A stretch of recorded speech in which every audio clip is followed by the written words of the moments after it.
बिस्मिल्लाहिर्रहमानिर्रहीम। अस्सलाम वालेकुम। मैं हूं मोहम्मद उमैर। स्टूडेंट्स, उम्मीद है आप सब खैरो आफियत से होंगे। जैसा कि आपको मालूम है कि न्यू सिलेबस मार्केट में आ चुका है।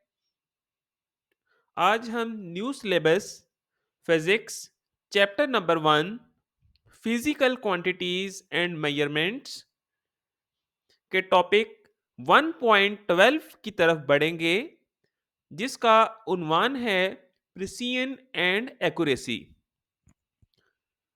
आज के लेक्चर में हम समझेंगे कि फिजिकल क्वांटिटीज की मेजरमेंट्स में प्रिसिशन और एक्यूरेसी का क्या ताल्लुक है और किस तरह हम प्रिसिशन और एक्यूरेसी की मदद से अपनी मेजरमेंट्स को ज़्यादा बेहतर बना सकते हैं। तो चलिए शुरू करते हैं। डियर स्टूडेंट्स, टॉपिक का बाकायदा आगाज हम प्रिसिशन की डेफिनेशन से करते हैं।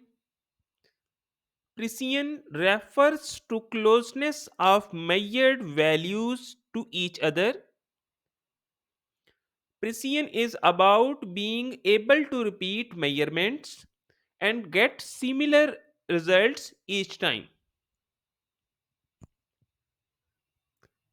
जैसा कि तस्वीर में आप देख सकते हैं कि आपने एक फिजिकल क्वांटिटी की जब मेजरमेंट्स ली, तो मेजरमेंट्स आपकी अप्रॉक्सीमेटली सेम आ रही हैं। जैसा कि आप ब्लैक कलर के डॉट्स की मदद से देख सकते हैं कि मेजरमेंट्स का सेट में वैल्यूज एक दूसरे के कितना करीब है। तो जितना मेजरमेंट्स की वैल्यूज आपस में एक दूसरे के करीब फॉल करेंगी, उतनी ही ज्यादा आपकी मेजरमेंट्स प्रिसाइज होंगी। क्लियर? एक्सप्लेनेशन की तरफ बढ़े तो यहाँ बताया गया है कि प्रिसिशन का ताल्लुक मटेरियल के लीस्ट काउंट से है। जितना ही आपका लीस्ट काउंट इंस्ट्रूमेंट का छोटा होगा, उतनी ही ज्यादा आपकी रीडिंग्स मोर प्रिसाइज होंगी। इंग्लिश में अगर हम इसको रीड करें तो precision is determined by the instrument being used for measurements. Smaller the least count, the more precise is the measurement. Clear? तो दोस्तों, उम्मीद है कि आपको प्रिसिशन रिलेटेड जितने भी डाउट्स हैं अब वो क्लियर हो चुके होंगे। अब हम आगे बढ़ते हैं एक्यूरेसी की जानिब। एक्यूरेसी को समझने के लिए आप राइट साइड पे अगर गौर करें तो आपको एक फिगर दिखाई दे रही होगी, जिसमें set of measured values black colour के स्पॉट्स की मदद से आपको नजर आ रही हैं। जब भी आपकी मेजर्ड वैल्यूज आपकी स्टैंडर्ड वैल्यू के करीब हैं, तो आपकी मेजरमेंट्स एक्यूरेट मेजरमेंट्स कहलाएंगी। जैसा कि डेफिनेशन में बताया गया है, accuracy of a measurement refers how close the measured value is to some accepted value.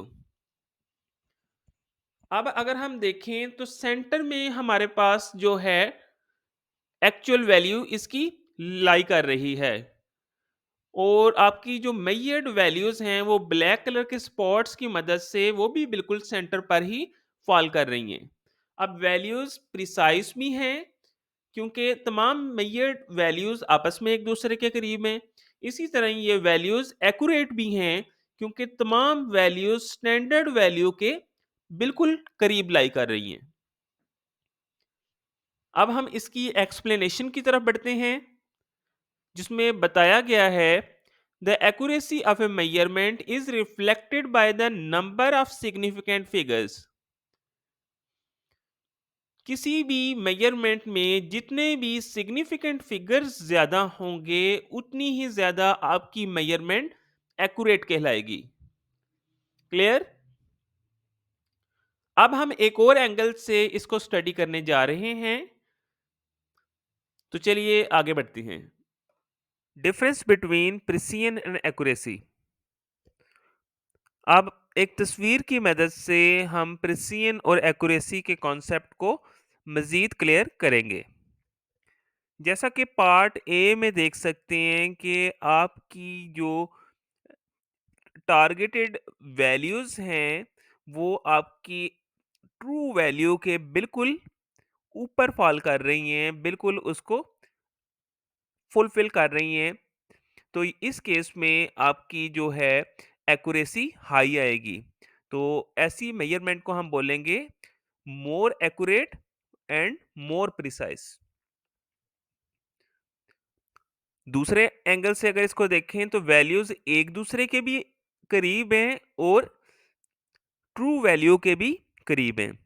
तो ये हो जाएंगी मोर एक्यूरेट एंड प्रिसाइज।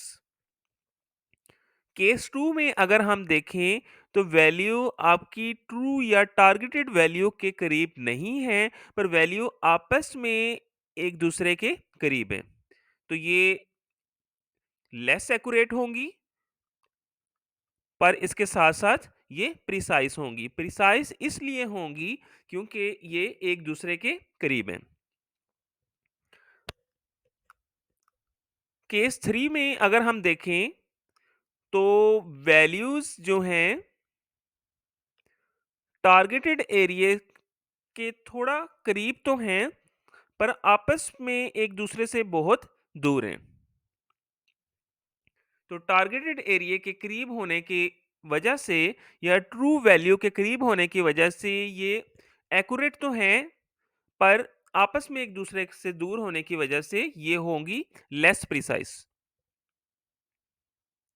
और लास्ट केस में देखें तो वैल्यूज ना तो ट्रू या टारगेटेड वैल्यू के करीब हैं, ना ही वो आपस में एक दूसरे के करीब हैं। तो केस फोर में ना ही वैल्यू एक्यूरेट हैं और ना ही प्रिसाइज हैं। क्लियर?